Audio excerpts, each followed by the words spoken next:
Hello friends, இந்த வீடியோல என்ன பார்க்க போறோம்னா HTML ப்ரீ டேக் பத்தி தான் ஃப்ரெண்ட்ஸ் பார்க்க போறோம். வாங்க ஃப்ரெண்ட்ஸ், இதை பத்தி சொல்லி தரேன். ப்ரீ டேக்னா ஒன்றும் இல்லை ஃப்ரெண்ட்ஸ், சிம்பிளா CSS யூஸ் பண்ணாம மார்ஜினை விட்டு கொஞ்சம் தள்ளி கண்டென்ட் வரதுக்கு யூஸ் பண்றேன் ஃப்ரெண்ட்ஸ். வாங்க ஃப்ரெண்ட்ஸ், அது எக்ஸாம்பிளோட சொல்லி தரேன்.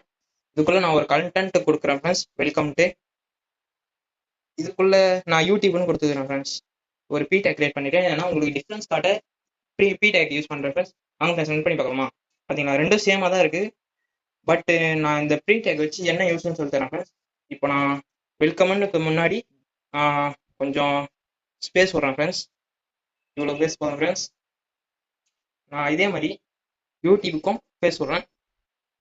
இப்போ பார்த்தீங்களா ரெண்டுக்கும் ஸ்பேஸ் இருக்கு. பார்த்தீங்களா வெல்கம் மட்டும் ஸ்பேஸ்க்கு முக்கியத்துவம் கொடுக்குது. அதாவது ப்ரீ டேக் மட்டும் ஸ்பேஸுக்கு முக்கியத்துவம் கொடுக்கும் ஃப்ரெண்ட்ஸ். யூடியூப்ல பி டேக் கிரியேட் பண்ணியிருக்கேன் ஃப்ரெண்ட்ஸ்.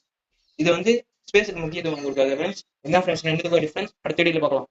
மறக்காம சப்ஸ்கிரைப் பண்ணி